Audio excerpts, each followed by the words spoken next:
Hello दोस्तों, आप सभी को मेरा प्यार भरा नमस्कार। आप सभी की तैयारी कैसे चल रही है? हमें उम्मीद होगा आप सभी लोग अच्छे होंगे, पढ़ाई अच्छी चल रही होगी। हमने कल अपना टॉपिक जहाँ पे एंड किया था, हमने कल बात करी थी सामान्य हिंदी की जो कुछ व्याकरण के तथ्यों पे बात करी थी। तो अपने टॉपिक को हम आज वहीं से कंटिन्यू करेंगे। हमने आप लोगों से कुछ एक लास्ट में एक क्वेश्चन भी पूछा था। आप लोग कमेंट जरूर किया करिए। आप अगर सीरियस एस्पिरेंट्स हैं, अगर अच्छे से तैयारी कर रहे हैं तो आप लोग कमेंट भी जरूर किया करिए। जो हमने आपसे कल क्वेश्चन पूछा था, आप कमेंट बॉक्स में अपने आंसर को रख सकते हैं। हम लोग आज वहीं से आगे बढ़ते हैं और अपने चर्चा वहीं से स्टार्ट करेंगे। ओके, तो दोस्तों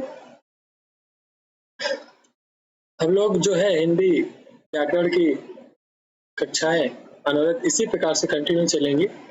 अगर आप चैनल पर नए हैं तो चैनल को सब्सक्राइब जरूर कर लें, नोटिफिकेशन ऑन कर लें, ताकि आपको आने वाले समय में जितनी भी सारी वीडियोस होंगी आप लोग को अवेलेबल हो सके। और ज़्यादा से ज़्यादा लोगों तक शेयर भी करें। आपका सपोर्ट और प्यार ही चाहिए, जो हमें मोटिवेशन देता है आगे और भी अच्छा कंटेंट प्रोवाइड कराने के लिए। अच्छा, जो एक बात करें पढ़ाई के विषय में, तो हमें मोटिवेट करता है कि बच्चे हमें इतना प्यार दे रहे हैं तो अब और आगे और अच्छा करने का प्रयास करते हैं। चलिए फिलहाल हम लोग आज के टॉपिक को जो है वहीं से कंटिन्यू करते हैं। हम कल आपसे कुछ क्वेश्चन पूछे थे, हम उसी पे वार्ता करते हैं। हमने कल आपसे बात करी थी और हमने आपसे पूछा था कि जो है भाषा के कितने प्रकार होते हैं। जी हाँ दोस्तों, भाषा के कितने प्रकार होते हैं।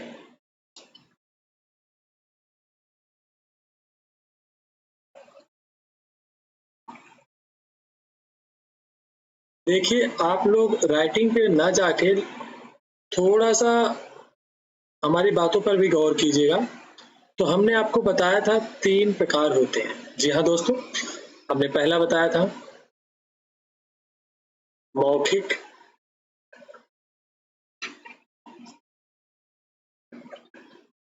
दूसरा बताया था लिखित,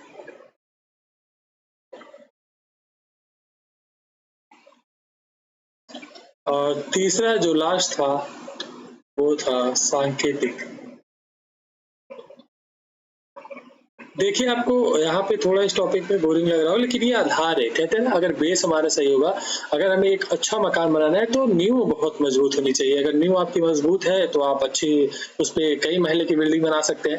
तो इसी प्रकार से हम लोग एक जो नींव रख रहे हैं, लेकिन ऐसा नहीं है क्वेश्चन नहीं पूछते हैं। कई बार ये क्वेश्चन डीट वगैरह के जो स्कूल व्याख्याता के मतलब जो लोग तैयारी कर रहे हैं उनको पता होगा, ये क्वेश्चन पूछे जा चुके हैं। तो ये क्वेश्चन ऐसा बनता है कि हमने कल जो क्वेश्चन पूछा था ये सिंपल सा था, इनमें से कौन सा सबसे सरल या कठिन भाषा कौन सी है। हमने आपसे क्वेश्चन पूछा था, आपने उसका आंसर तो नहीं दिया फिलहाल, लेकिन आप कोशिश क्या करिए कि अगर कोई लास्ट में हमने वीडियो के लास्ट में ये क्वेश्चन किया था तो आपको कोशिश क्या करिए कि आप लोग आंसर बताने की कोशिश क्या करिए। चलिए फिलहाल हम लोग जानते हैं। अगर आपके पास इसका आंसर है तो आप फिर जरूर जवाब दीजिएगा कि सबसे भाषा के जो प्रकार में 3 हमने आपको डिवाइड किया, तो तीनों में सबसे सरल और सबसे कठिन है तो क्यों। मतलब ये भी है कि आंसर तो ठीक है आपको पता है, अगर तो क्यों है, आखिर क्यों का भी तो जवाब होना चाहिए ना भाई। चलिए फिलहाल हम लोग जानने की कोशिश करते हैं। तो अगर बात करें सबसे सरल, तो मौखिक जो होता है वो सबसे सरल होता है। जी हाँ, हम लोग इंगित कर रहे हैं, आप लोग ध्यान से देखिएगा। और जो सांकेतिक भाषा होती है वो सबसे कठिन भाषा मानी जाती है। तो अभी हमने कहा कि अगर ऐसा है तो क्यों है, उस पर भी हम लोग चर्चा करेंगे। फिलहाल ये जान लेते हैं, ये आपके मन में डाउट आ रहा होगा, सर ये जो लिखित है ये कौन सी भाषा है, ये किसमें है। तो हम आपके जानकारी बता दें, ये सरल और कठिन दोनों में आएगी।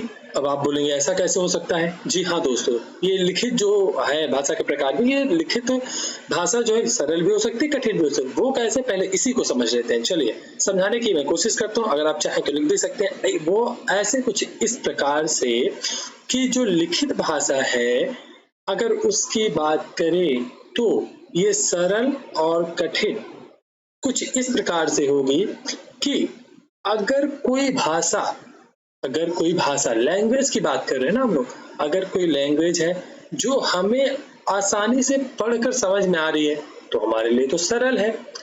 बात आपके समझ में आ रही है ना? हम बात कर रहे हैं अगर कोई भाषा है, ठीक है दोस्तों, अगर वह आसानी से पढ़कर लिखा हुआ है, अगर पढ़ने के बाद हमें समझ में आ रही है तो हमारे लिए सरल है। लेकिन अगर वहीं पे कोई लैंग्वेज है, यहाँ पे हम डिवाइड नहीं कर रहे, किसी लैंग्वेज पे डिबेट नहीं कर रहे, बस हम आपको ये समझाना चाह रहे हैं, तक पहुंचाना चाह रहे हैं कि आखिर सरल है तो क्यों, कठिन है तो क्यों। और दूसरा, अगर लिखित की में कठिन की बात है, कठिन क्यों? देखिए, कुछ जैसे हम अपनी बात करते हैं, हमें हिंदी आती है तो हम हिंदी भाषा अगर लिखी हुई होगी तो हम उसे अच्छे से पढ़ के समझ लेंगे तो हमारे लिए सरल है। लेकिन अगर हम वही बात करें इंग्लिश लैंग्वेज या उर्दू लैंग्वेज, चलिए हम बात करते हैं उर्दू की, ऐसा नहीं, उर्दू अच्छी लैंग्वेज, हम किसी बात पे डिबेट नहीं करें, हमारा सिर्फ समझाने का पर्पज ये है कि अगर उर्दू है, हमने नहीं पढ़ा है, तो हम अगर वो लिखा हुआ हमारे सामने आ जाएगा तो हम उसे समझ नहीं सकते, और जब समझ नहीं सकते तो उसे पढ़ भी नहीं सकते। कहने का मतलब सिर्फ इतना है कि जो है लिखित जो होता है वो सरल भी होता है और कठिन भी होता है। वो दृष्टिकोण होता है कि किसके मतलब किसके अनुसार वह लिखित भाषा सरल है और किसके लिए कठिन है। अब बात समझ में। चलिए अब हम मौखिक और सरल की बात कर, मौखिक और सांकेतिक की बात कर लेते हैं कि मौखिक सरल है तो क्यों और सांकेतिक कठिन है तो क्यों। हम सबसे पहले मौखिक की बात करते हैं जी दोस्तों। तो मौखिक की बात करते हैं,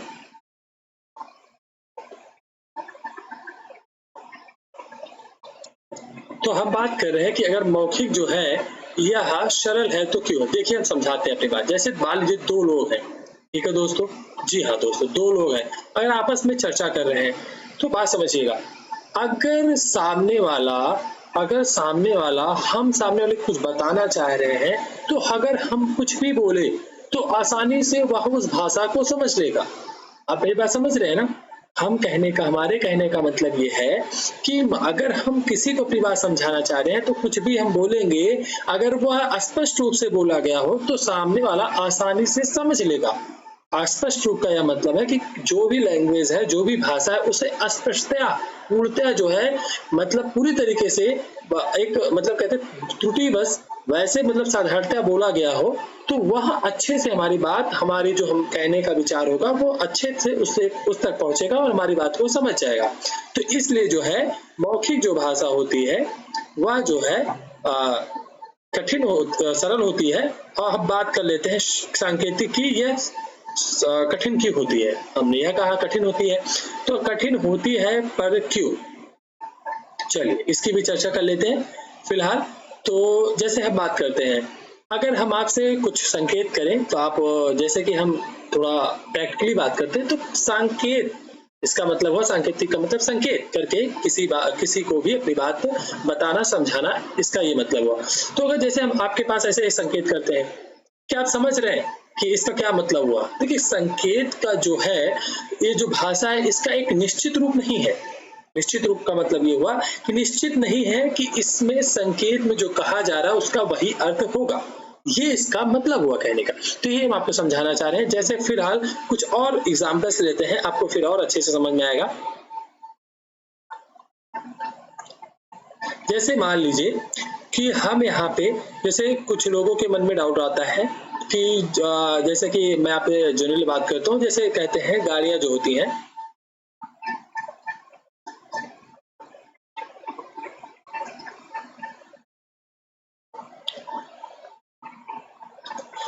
तो इनके जो हॉर्न होते हैं,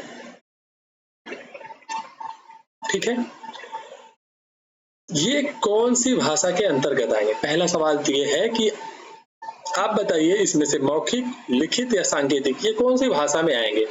ठीक है, गाड़ियां का जो हॉर्न होते हैं, गाड़ियां जब हॉर्न करती हैं तो वो कौन सी भाषा के अंतर्गत आएंगे?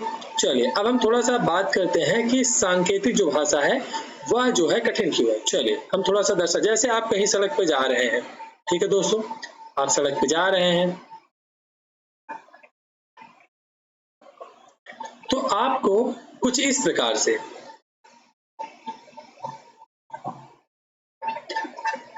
जैसे मान लीजिए कहता है राइट मोड़ने के लिए, ठीक है, ये दाएं सिंबल है कि ये कुछ इस प्रकार से बना हुआ है, आपको दाएं सिग्नल दे रहा है। या स्कूली बच्चों को बहुत सारे मतलब आप देखते हैं तो ये कहने का मतलब हुआ कि यहाँ पे अगर इसके बारे में आपको अच्छे से पता नहीं तो आप बता नहीं सकते कि ये इसीलिए ये भाषा जो है कठिन होती है।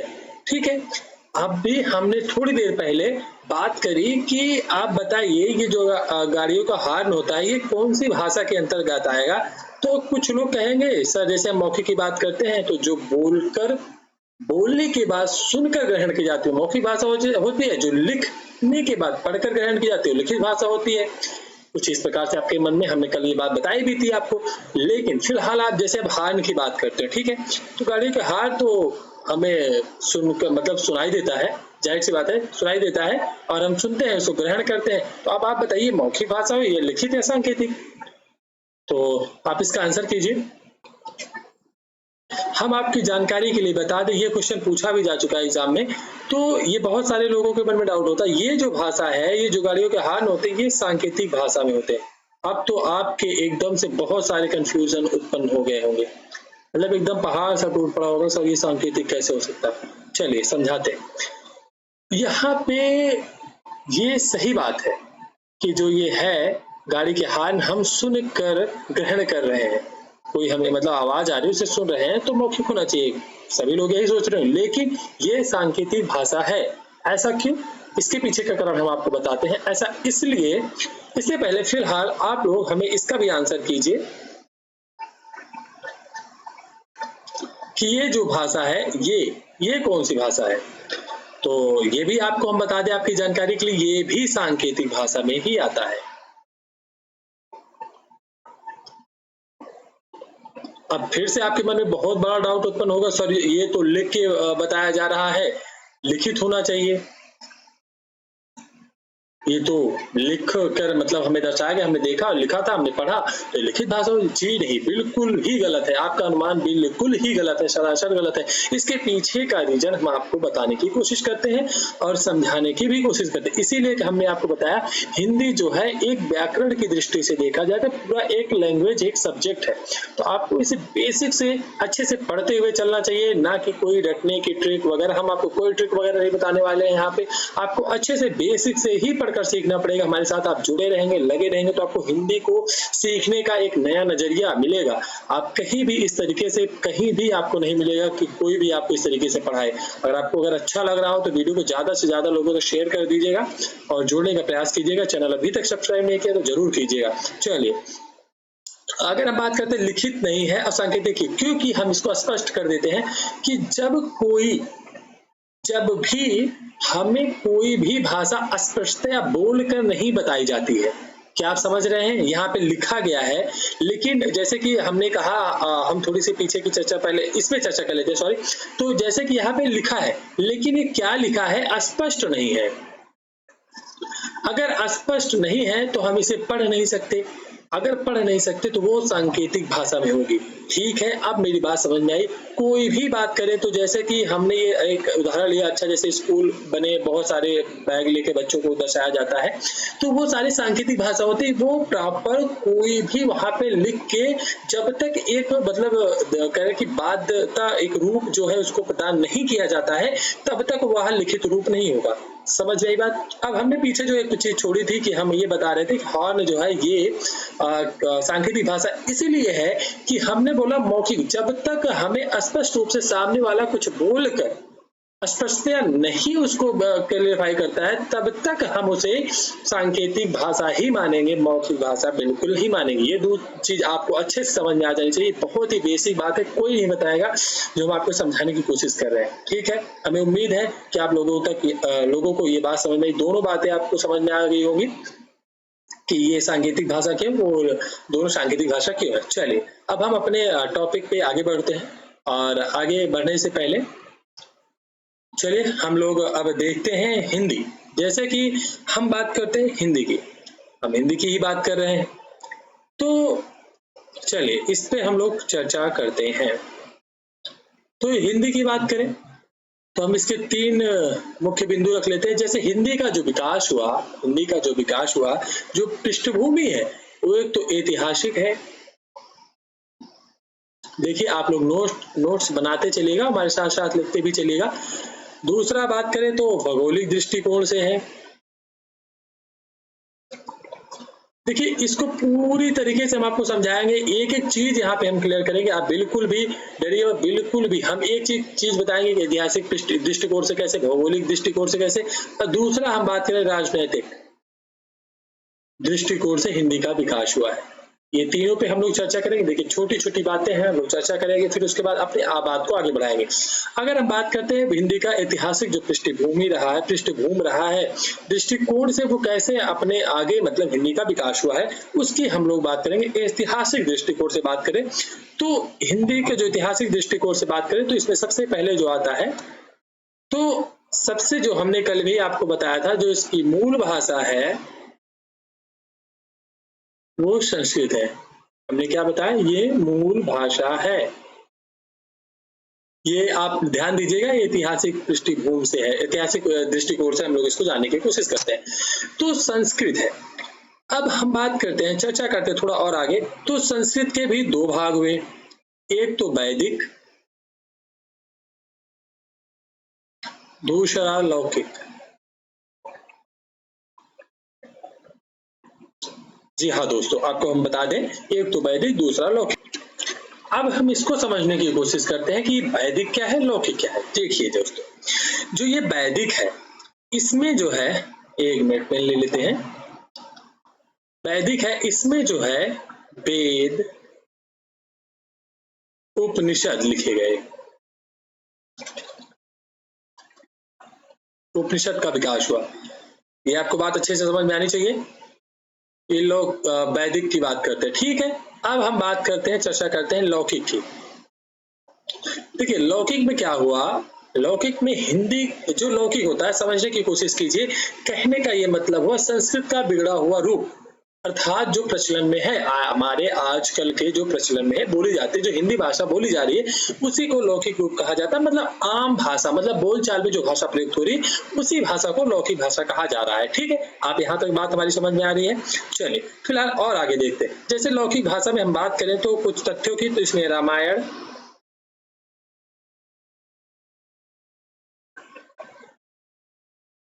और महाभारत जैसे ग्रंथ का विकास हुआ।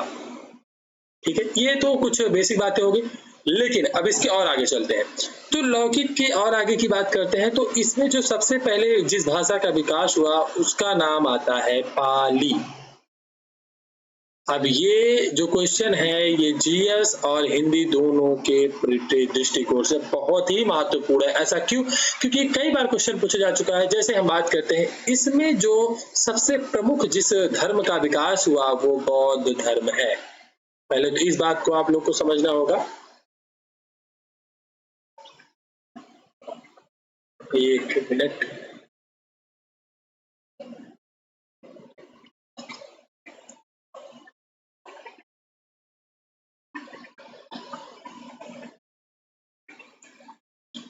हम ये कहना चाह रहे हैं कि जो है, जो पाली भाषा का जो विकास हुआ है, मतलब इसको जो संरचना, वो पाली को जो है बौद्ध धर्म से इसमें इसका विकास हुआ है। ये बात आपको समझ में आएगी। जैसे हम बात करें थोड़ी और अगर बात देख जाए, तो जो बौद्ध धर्म में त्रिपिटक आपने सुना होगा, कई बार ये क्वेश्चन पूछा जा चुका है। त्रिपिटक जो थे वो किस भाषा में लिखी गई, तो पाली भाषा में लिखी गई। चलिए यहाँ तक हमें उम्मीद है आपको बात समझ में आ चुकी होगी, आ गई होगी। चलिए हम थोड़ा और आगे बढ़ते हैं। पाली के बाद जिस भाषा का विकास हुआ वो प्राकृत भाषा का हुआ। यहाँ तक आपको बात समझ में आई होगी, हमें उम्मीद है आपको ये बात भी समझ में अच्छे से आ रही होगी कि इसके बाद जो इस भाषा का विकास हुआ प्राकृत हुआ। अब बात करते हैं प्राकृत जो है किस धर्म के, मतलब इसमें जो है मान्यता मतलब मिली, तो इसमें जो है जैन धर्म के अनुयायी इस भाषा के, जो कि महावीर स्वामी, प्राकृत भाषा में उनके जो भी सारे हैं लिखे गए। ठीक है, चलिए हम थोड़ा सा और आगे बात करते हैं। प्राकृतिक भाषा से ही आगे बढ़ाएंगे। जी दोस्तों, प्राकृतिक भाषा ही जो है, यहाँ से ही हम अपनी चर्चा आगे बढ़ाएं, क्योंकि इसका रीजन यही है कि यहीं से भाषा का जो एक शब्द का रूप है वो बिगड़ना शुरू हुआ। तो हम लोग सबसे पहले बात करते हैं प्राकृत की। तो यहीं से हम बात करते हैं प्राकृत की। तो शब्दों का जो बिगड़ना, शब्दों के रूप का जो बिगड़ना है, यहीं से आरंभ होता है। तो प्राकृत में जो अगली इस लैंग्वेज का, जिस भाषा का विकास हुआ वो था अपभ्रंश। जी हाँ दोस्तों, ध्यान से सुनिए। इसके बाद जिस भाषा का विकास हुआ वो था अपभ्रंश। जी दोस्तों, ठीक है। अब जैसे हमने कहा शब्दों का बिगड़ना, इस पे एक उदाहरण देखते हैं आम भाषा में। जैसे लोग यहाँ पे हम एक शब्द लिखते हैं रामेश्वर, तो लोग आए दिनों जब प्रचलन की बात करते हैं तो इसमें बिगड़ा हुआ लोग इसे रामेश्वर ऐसा कुछ पढ़ने लग जाते हैं। रामेश्वर में जो है तालव्य शकार, ये वह उसका जो है दंत का गायब कर दिया और रामेश्वर पढ़ने लग जाते हैं। जी हाँ दोस्तों, यही वह शब्दों का बिगड़ना रूप स्टार्ट हुआ। तो अगला जो हमारा है अपभ्रंश की बात करते हैं। अब अपभ्रंश के बाद जो आता है वो है सौर श्रेणी अपभ्रंश। ये आप विकास क्रम लिखते जाइएगा, बहुत ही इंपॉर्टेंट है क्योंकि इससे बहुत बारी क्वेश्चन बन चुका है। देखिए, ये तो हम न्यू एक बना रहे हैं, अपनी हिंदी व्याकरण को स्टार्ट कर रहे हैं पढ़ने की। जो न्यू होती है, हमने कहा स्टार्टिंग में, उसी को आगे हम कंटिन्यू कर रहे हैं, बनाने की कोशिश कर रहे हैं कि कैसे हम अपने व्याकरण के जो फर्स्ट पार्ट है, वर्णमालाएं जो भी है, संधि विधि, बहुत ही आगे की बात है, उस पर हम पहुंचेंगे। पहले हम न्यू अपनी मजबूत कर लेते हैं। तो सौर श्रेणी जो अपभ्रंश है, यही से हमारा विकास होता है हिंदी भाषा का। अभी हमने हिंदी की चर्चा ऊपर करी थी, तो ऐतिहासिक पृष्ठभूमि जो हमने दृष्टिकोण देखा हिंदी का कैसे विकास हुआ, सौर श्रेणी अपभ्रंश से हुआ। तो अब आपको बात अच्छे से समझ में आ रही होगी धीरे धीरे कि सौर श्रेणी अपभ्रंश का जो विकास, जो हिंदी का विकास है वो सौर श्रेणी अपभ्रंश हुआ। फिर भी यहाँ पे भी एक कंफ्यूजन है, वो क्या है हम आपको बताते हैं, अगर पेपर में ये क्वेश्चन आ जाए। चलिए वो भी थोड़ा जानते हैं कि हिंदी भाषा का विकास किसके द्वारा हुआ है। तो अगर मान लीजिए ऑप्शन में आए संस्कृत, नंबर 1 संस्कृत, नंबर 2 प्राकृत, नंबर 3 सौर श्रेणी अपभ्रंश। तो यहाँ पे बहुत हमारे दोस्त साथी लोग हैं गलती कर देंगे। अगर हम बात करें कि हिंदी भाषा का विकास, तो बहुत सारे लोग संस्कृत सोच सकते हैं कि संस्कृत से हुआ। नहीं जी, बिल्कुल गलत जवाब, आप बिल्कुल गलत सोच रहे हैं साथियों। यहाँ पे इसका जो सही जवाब हो जाएगा, हम आपको बता दें आपकी जानकारी के लिए, उसका सही जवाब हो जाएगा सौर श्रेणी अपभ्रंश। अगर ऑप्शन में सौर श्रेणी अपभ्रंश है तो हिंदी का विकास सौर श्रेणी अपभ्रंश से ही माना जाएगा। लेकिन अगर मान लीजिए कि सौर श्रेणी अपभ्रंश है ही नहीं, सौर श्रेणी अपभ्रंश है ही नहीं, तब उसका जो सही जवाब हो जाएगा वो हो जाएगा प्राकृत। समझ में? मतलब कि जितना नजदीक जाएंगे, मतलब जो जिसके जितना नजदीक होगा, कहते हैं ना जितनी दूरियां हो तो प्यार कम ही हो जाता है, जितनी नजदीकियां बढ़ेंगी प्यार जाहिर सी बात है ज्यादा ही होगा। तो कहने का मतलब है विकास जो हिंदी का होगा वो प्राकृतिक भाषा से होगा, प्राकृतिक। लेकिन फिलहाल अगर ऑप्शन में ये भी ना हो और सिर्फ संस्कृत हो, तब अगर संस्कृत होगी तब हम जाके संस्कृत भाषा का चुनाव करेंगे। यहाँ तक मेरी बात समझ में आई होगी। हमें उम्मीद है आप लोगों को जो है बात समझ में आ रही होगी, अच्छे से समझ में आ रही होगी। एक एक बात बहुत ही डीपली हम पढ़ाने की कोशिश कर रहे हैं, समझाने की कोशिश कर रहे हैं। तो अब अच्छे से आप समझते भी चलिए और नोट्स कॉपी आप बनाते भी चलिए, जाके आपको आगे आने वाले दिनों में जो रिवीजन करना हो तो अच्छे से रिवीजन भी कर सके। ये तो हमने बात कर ली ऐतिहासिक पृष्ठभूमि दृष्टिकोण से कि हिंदी का विकास कैसे हुआ। चलिए अब हम थोड़ा और आगे बढ़ते हैं। जी हाँ दोस्तों, अब जब हमने तो हम आपने ध्यान दिया होगा, हम आपको फिर से स्लाइड दिखाते हैं। कहांगे हमने जो है आपको कुछ बताया था ऊपर कि हिंदी का जो विकास है ऐतिहासिक और भौगोलिक और राजनीतिक। तो हमने ऐतिहासिक की चर्चा कर ली, अब हम लोग भौगोलिक की दृष्टिकोण से चर्चा करेंगे। चलिए आइए दोस्तों, अगर भौगोलिक दृष्टिकोण की बात करें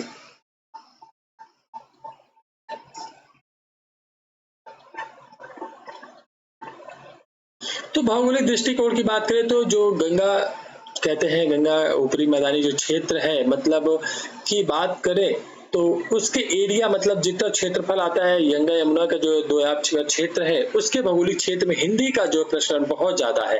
तो अगर हम कुछ उदाहरण की बात करें तो जैसे हम बात करते हैं बिहार, देखिए हम आपको ऐसा नहीं है, हम आपको बता रहे हैं, हम ये चीज समझाने की कोशिश कर रहे हैं कि कहाँ पे ज्यादा इसका प्रचलन है, हिंदी भाषा का बहुत ज्यादा कहाँ प्रचलन है, बहुत ज्यादा संख्या में, जहाँ मध्य प्रदेश, हरियाणा, छत्तीसगढ़,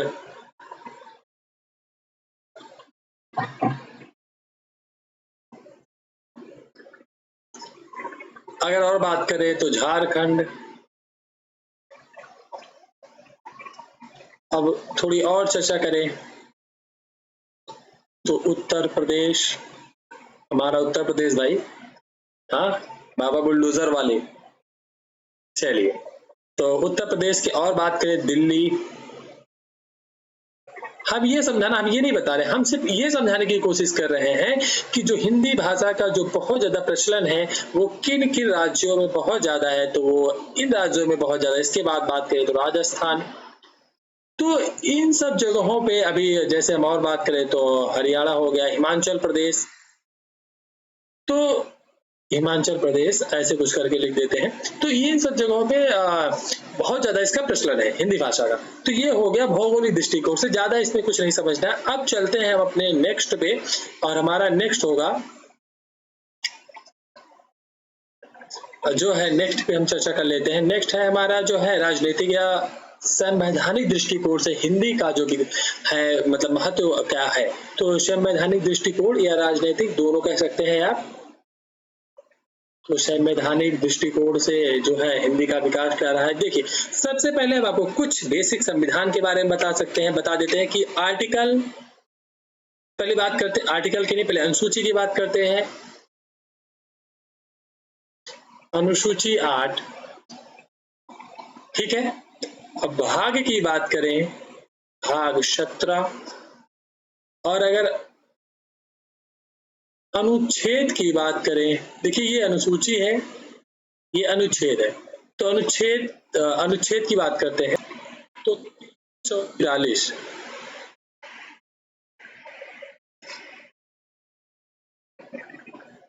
से 351 इनके मध्य जो है हिंदी भाषा का पूरा एक जो है जो संविधान की दृष्टि से हम दृष्टिकोण से बात करें तो उसके बीच में इसमें रखा गया है। देखिए जो हमारी अनुसूची 8 है, इसमें 22 भाषा का उल्लेख किया गया, जिसमें एक भाषा हमारी हिंदी भी है। ये बात आपको समझ में आ रही है। ऐतिहासिक पृष्ठभूमि की बात करें, मतलब संविधान राजनीतिक दृष्टिकोण से अगर बात कर रहे हैं, तो अब हम इस पे और अगर चर्चा करें, हमने कुछ लोगों को ये थोड़ा सा डाउट रहता है, इसी पे जो है हम लोग चर्चा कर लेते हैं। कुछ लोगों को ये डाउट रहता है कि सर जो है क्या कहते हैं, ये जो राजभाषा है या राष्ट्रभाषा है उसमें डिफरेंस क्या है। तो हमारी जो हिंदी है उसको संविधान में राजभाषा का दर्जा दिया गया है। ये बात आप लोग बहुत ही अच्छे से याद कर लीजिए, बहुत बार एग्जाम में पूछा जा चुका है, यहाँ तक कि बहुत सारे एग्जामों में बहुत अच्छे लेवल के एग्जाम में पूछा जा चुका है कि हिंदी जो है उसको संविधान में किस भाषा का दर्जा दिया गया है, रूप क्या है, तो वो राजभाषा का दर्जा दिया गया है। अब अगर हम राजभाषा की बात करें तो क्या मतलब यहाँ पे क्या आता है कि राजभाषा आखिर होता क्या है। तो राजभाषा में हम थोड़ा और डिटेल में इसके पढ़ने की कोशिश करते हैं, जानने की कोशिश करते हैं कि राजभाषा किसको कहते हैं, क्या होता है। तो अगर राजभाषा आप लोग लिख लीजिएगा, ज्यादा हम बोल रहे हैं, आप लोग लिखने का प्रयास कीजिए। राजभाषा कि जिस भी राज्य का अर्थात यहाँ पे हम देश की भी बात कर रहे हैं, राज्य मतलब देश की परिप्रेक्ष्य में भी आप ले सकते हैं, किसी भी देश का राज्य का जो शासन जो प्रशासन है वो जिस भाषा में उसका संचालन किया जाएगा। आप समझ रहे हैं मेरी बात, किसी भी राज्य देश का शासन प्रशासन जिस भी भाषा में किया जाएगा, राज्य की जितना भी कार्य होगा वो किया जाएगा, उसे राजभाषा के अंतर्गत ही आता है। ये बात आप अच्छे से समझिए, इसकी परिभाषा की बात कर रहे हैं। तो हिंदी एक राजभाषा है, ना कि राष्ट्रभाषा है। अब राष्ट्रभाषा क्या होती है, राजभाषा क्या होती है, हम इस पे और थोड़ा डिटेल में चर्चा करेंगे, लेकिन फिलहाल आगे करेंगे। लेकिन यहाँ पे आपको ये बात समझना जरूरी है कि राजभाषा क्या होती है। हमने आपको अच्छे से समझाने की कोशिश करी कि किसी भी देश या राज्य कि जो शासन प्रशासन का कार्य होता है वो जिस भी भाषा में होता है उसे ही राजभाषा कहा जाता है। ये इसका सिंपल सा जो है परिभाषा। आइए बात करते हैं। अब हमने कही, चलिए थोड़ा और डिटेल में इसको जानने की कोशिश करते हैं। डिटेल में कुछ इस प्रकार से जानने की कोशिश करते हैं, जैसे हम बोले कि एक होती है बोली। समझने की कोशिश कीजिएगा आप लोग। एक होती है बोली, ठीक है। एक होती है बोली के बाद आएगा जो है भाषा। इसके बाद आएगा राजभाषा।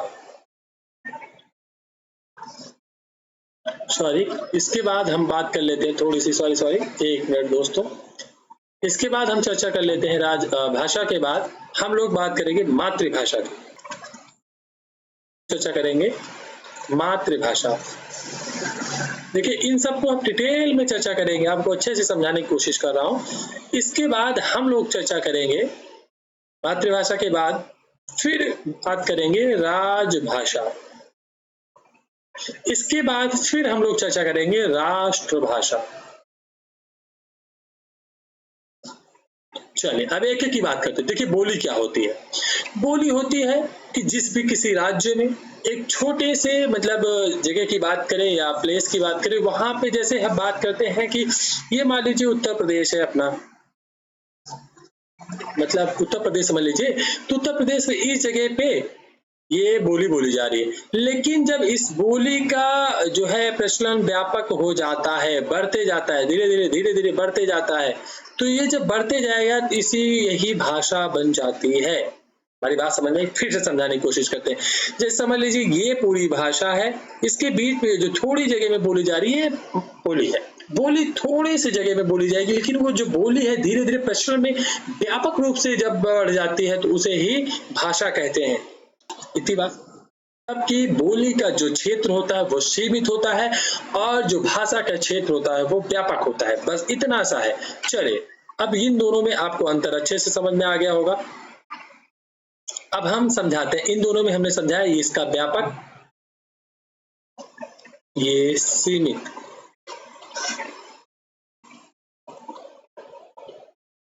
चलिए अब मातृभाषा की बात करते हैं। मातृभाषा देखिए हमने 5 भाषा ली है, मतलब 5 चीजों पे चर्चा कर रहे हैं। आप लोग ध्यान से देखिएगा, 5 में 2 हमने आपको समझा दिया अच्छे से। अब बात करते हैं मातृभाषा क्या होती है। मातृभाषा वो होती है दोस्तों जो हम माँ के मुख से सीखते हैं या परिवार या समाज के द्वारा सिखाई जाती है। माँ, ये बहुत अच्छी बात बता रही, बहुत ही, अगर बात बहुत ही प्यारी कोई भाषा है तो मातृभाषा है अपनी। कहते हैं हमारी मातृभाषा है, मतलब जो माँ के मुख से परिवार या समाज,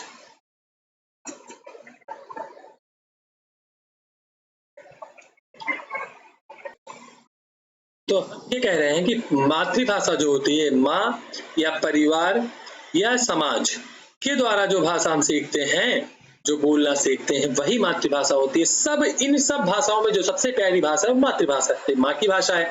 चलिए अब हम राजभाषा की बात करते हैं।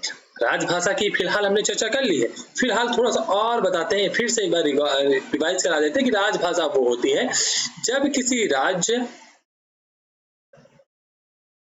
का यहाँ पे दृष्टिकोण देश भी ले सकते हैं आप। देश में किसी भी देश या राज्य का जो शासन प्रशासन का जो कार्य होता है वो जिस भाषा में होता है वही राजभाषा कहलाती है। हमारी हिंदी को जैसे 22 भाषा है, 22 भाषाओं के बाद हमारी हिंदी को भी एक को राजभाषा का दर्जा प्रदान किया गया है। चलिए अब हम लोग थोड़ी चर्चा कर लेते हैं राष्ट्रभाषा। राष्ट्रभाषा क्या होती है, बहुत सारे लोगों को के मन में ये था, डाउट था। तो राष्ट्रभाषा होती है जहां पर जिस भी देश में अधिकांश या पूर्णतः, ध्यान से सुनिएगा, अधिकांश या पूर्णतः जिस भाषा का उपयोग किया जाता है उसे राष्ट्रभाषा का दर्जा दिया जाता है। हमारे देश में ऐसी कोई भाषा नहीं जिसे राष्ट्रभाषा का दर्जा प्रदान हो। ये बात आप लोग बहुत ही अच्छे से नोट कर लीजिए कि हमारे देश में किसी भी भाषा को राष्ट्रभाषा का दर्जा नहीं प्रदान किया गया है। तो फिर से सुनिए, राष्ट्रभाषा वो होती है जिस भी देश में अधिकांश या पूर्णतः लोगों द्वारा जिस भाषा को बोला जाता है, उनके बोलचाल में अपनाया जाता है, प्रचलन में रहता है, उसे ही राष्ट्रभाषा कहते हैं।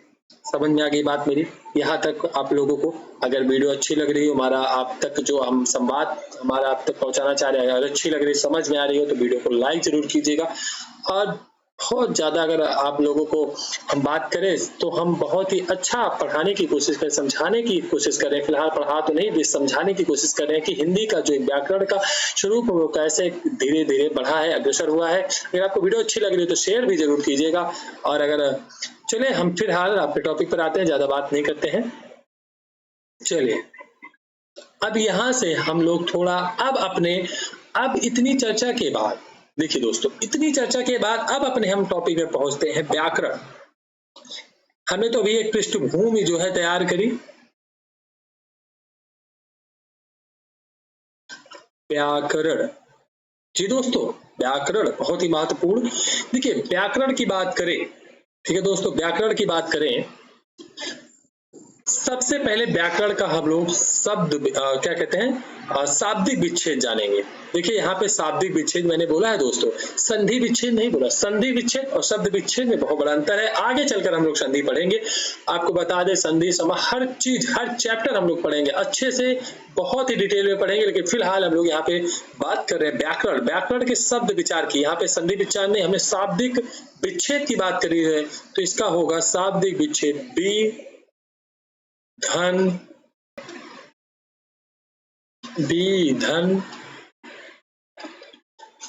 आ धन करण। ये शाब्दिक विच्छेद हुआ, अपने संधि विच्छेद की बात नहीं कर रही है। इसका अब अर्थ जान लेते हैं, इसका अर्थ क्या होता है।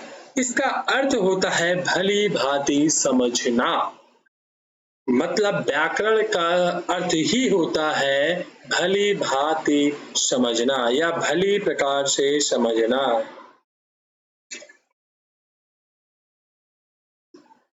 लिख देते हैं आप लोगों के लिए, फिर भी आप लोग भी लिखते चलिएगा। इसका अर्थ मैं बता रहा हूं, भली प्रकार समझना।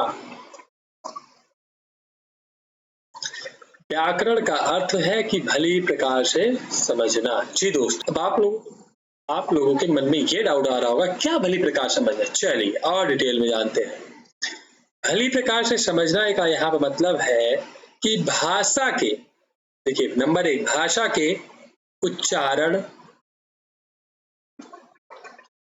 नंबर 2 लेखन, नंबर 3 प्रयोग। देखिए यहीं से हमारी परिभाषा भी बन के निकल के आएगी। आप लोग ध्यान से देखिए, हम एक चीज को जोड़ते हुए पढ़ के हुए चलेंगे। देखिए हर सब्जेक्ट अपने आप में कुछ ना कुछ महत्व रखती है, तो हिंदी व्याकरण भी आपस में जुड़ा हुआ है। जब हम लास्ट में वाक्य शुद्धि पढ़ेंगे, उसके पहले हम जो पढ़ रहे हैं, हर पूरा व्याकरण का जो समय मतलब एक समाकलन है, हम अच्छे से पढ़ते हुए, गूंजते हुए जो कहते हैं ना, पढ़ते हुए चलेंगे, एक एक चीज अच्छे समझते हुए चलेंगे, तभी आपको पूरी भली प्रकार से समझ में आएगा। तो व्याकरण का जो भाषा के मतलब कि क्या समझना, तो उच्चारण, लेखन और प्रयोग। तो अब हम बात और थोड़ी और करते हैं, फिर थोड़ा व्याकरण के बारे में ही समझा देते हैं आप लोगों को कि व्याकरण होता क्या है। मतलब जैसे व्याकरण को बहुत सारे लोगों ने नाम दिया, तो व्याकरण जैसे एक रचना, कृति, ग्रंथ, संस्करण,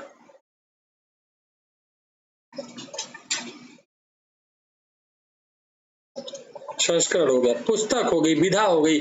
मतलब व्याकरण रचना, कृति, ग्रंथ, संस्करण, पुस्तक, विधा, ये सारी चीजें होती हैं व्याकरण। समझ में आ रही बात? अच्छे से समझ में आ रही? चलिए फिलहाल हम और आगे बढ़ते हैं। अब आपको समझाने की कोशिश करते हैं अपना जो है इसकी परिभाषा। जैसा कि हमने कहा कि परिभाषा यहीं से निकल के आएगी, यहां से। देखिए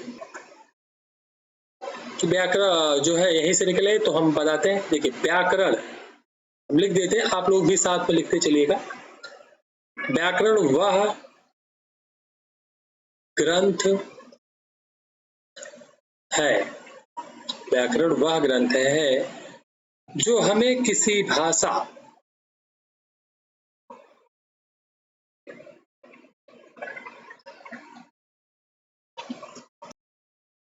हमें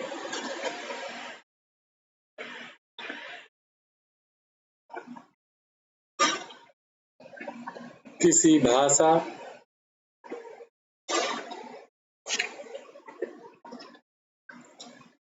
के शुद्ध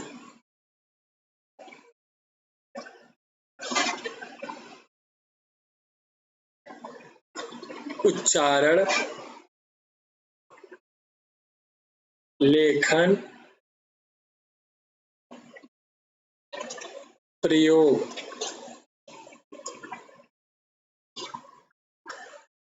लेखन प्रयोग, उच्चारण, इसका मतलब उच्चारण, लेखन प्रयोग सिखाता है, व्याकरण कहलाता है।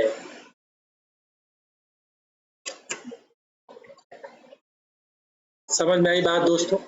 कहने का मतलब व्याकरण वह ग्रंथ है जो हमें किसी भाषा के शुद्ध उच्चारण, लेखन, प्रयोग को सिखाता है, वह व्याकरण कहलाता है। हमें उम्मीद है आप लोगों को बात अच्छे से समझ में आ रही होगी। बहुत ही बेहतरीन जो हमारा सेशन है आपको अच्छा लग रहा होगा। चलिए अब हम लोग थोड़ा और आगे जानने की कोशिश करते हैं। क्या ये कि व्याकरण में अब हम अगर बात करें तो व्याकरण में 3 भाग हमें मिल जाते हैं। व्याकरण के 3 भाग हैं, चर्चा कर लेते हैं। जैसे कि व्याकरण में हम लोग एक तो वर्ण विचार पढ़ेंगे,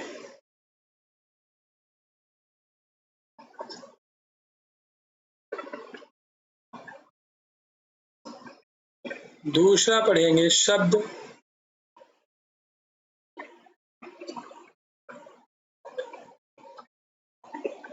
तीसरा पढ़ेंगे वाक्य।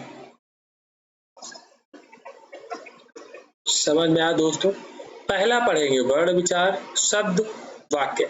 जो हमारी कक्षा होगी कल की, आज हम अपना सेशन यहीं पे समाप्त करेंगे क्योंकि कक्षा बहुत ज्यादा लंबी हो जाएगी तो आप लोगों को भी ज्यादा मजा नहीं आएगा पढ़ने में। फिलहाल हम लोग अपना जो एक बेसिक जो चीजें थी वो हमने खत्म कर ली है। फिलहाल हम लोग कल से जो टॉपिक स्टार्ट करेंगे वो वर्ण विचार से स्टार्ट करेंगे। तो आप लोग बिल्कुल जुड़ना मत भूलिएगा। अच्छे से आप लोगों के लिए एक अच्छा मैटर तैयार करके, मतलब बहुत ही अच्छा पढ़ाने का जो समझाने का तरीका है आप लोग को समझ में आ रहा होगा। अब आप हमसे जुड़ने की कोशिश कीजिए, आपको बहुत ही अच्छे भली भांति समझाने की हम कोशिश करेंगे। आगे बहुत ही अच्छी कक्षाएं आपको मिलने वाली है, तो बिल्कुल भी आप चैनल को सब्सक्राइब करना नहीं भूलिएगा। तो आज जो हमारी कक्षा होगी यहीं तक होगी, लेकिन फिलहाल हम लोग कल से वर्ण विचार पे जो है अपनी कक्षा आरंभ करेंगे और बहुत ही अच्छे तरीके से आपको समझाने की पूरी कोशिश हम करेंगे। ठीक है दोस्तों, आप लोगों को समझ में आ रही होगी हमारी बातें? जी दोस्तों, तो अगर आप अभी तक चैनल को शेयर नहीं किए हैं तो शेयर कर दीजिए वीडियो को भाई। हाँ, अगर इतना तो सपोर्ट आप लोग को चाहिए ही, वीडियो को शेयर कर दीजिए अगर आपको लोग को अच्छा लग रहा हो तो, और अच्छा लगा तो आप लाइक भी कर दीजिए। अगर आपका कोई क्वेश्चन है, डाउट है तो आप लोग कमेंट सेक्शन में कर दीजिए। हम लोग वहाँ पे आपका जो भी डाउट होगा हम पढ़ेंगे, अपनी अगली क्लास में आपको जरूर रिप्लाई करेंगे। और दूसरी बात, अभी लोग जिन लोगों ने, हमारे भाइयों ने टेलीग्राम चैनल को नहीं ज्वाइन किया वो कर लें, लिंक जो है डिस्क्रिप्शन में मिल जाएगा। दूसरी चीज जो सबसे महत्वपूर्ण, अगर आपने अभी आज ये पहली क्लास मेरी देखी तो इसके पहले जो पहला क्लास है वो देख लीजिए, आपको प्लेलिस्ट में मिल जाएगा। आप अगर स्टार्टिंग से क्लास देखेंगे तो ज्यादा बेहतर होगा, आपको चीजें बहुत ही ज्यादा बेहतर तरीके से समझ में आएगी। सबसे बड़ी बात तो ये, सबसे पहली बात और सबसे लास्ट बात की, अगर आप तक आपने पहली वीडियो नहीं देखी तो जाकर जरूर देखिए। और आपको ये बातें कैसी देखिए, थोड़ा सा राइटिंग की बात करें तो राइटिंग में मत जाके आप लोग थोड़ा सा समझने का प्रयास कीजिए कि हम एक एक चीज आपको बोर्ड पे लिख के समझा रहे हैं तो थोड़ा बहुत तो ऊपर नीचे हो जाता है, बट आप समझाने के तरीकों को देखिए कि आपको समझ में आ रही चीजें, हमारा पढ़ाया हुआ आपको समझ में आ रहा है, जो हम पढ़ा रहे हैं वो ऑथेंटिक चीज बता रहे हैं, कहीं नहीं मिलेगी। इतनी डीपली आपको एनसीईआरटी में भी पढ़ने जाएंगे तो जल्दी नहीं मिलेगा, कोई नहीं बताएगा। आप व्याकरण को रटिए मत। देखिए सिलेक्शन हमारा इसलिए नहीं होता, बहुत बच्चे क्या करते हैं कि रटते हैं, रटन पद्धति से मुक्ति लीजिए। पहले रटना ये बंद कीजिए। आप लोग रटने से मुक्ति लेंगे। आप लोग जो है बेसिक क्लियर करते हुए चलेंगे। देखिए कॉन्सेप्ट क्लियर होगा तो आप देखिए रट तो लेते हैं, लेकिन जब एग्जाम में बैठते हैं तो बहुत बार वो रिकॉल नहीं हो पाता है और हम भूल जाते हैं चीजों को। तो यही प्रॉब्लम है हमारे लोगों के बीच, हमारा सिलेक्शन इसी वजह से नहीं हो पा रहा। तो आप रटने के ऊपर ना ध्यान देके अगर आप इस बात पे ध्यान देंगे कि जो है चीजों को कॉन्सेप्ट अच्छे से समझते हुए चलेंगे तो हमें उम्मीद है आप लोग का सिलेक्शन बहुत ही जल्दी, और हिंदी जो व्याकरण हमने ये शुरू स्टार्ट करा है बहुत ही अच्छी तरीके से आपको समझ में भी आएगा। चलिए मिलते हैं कल नेक्स्ट सेशन में, तब तक के लिए धन्यवाद। जय हिंद।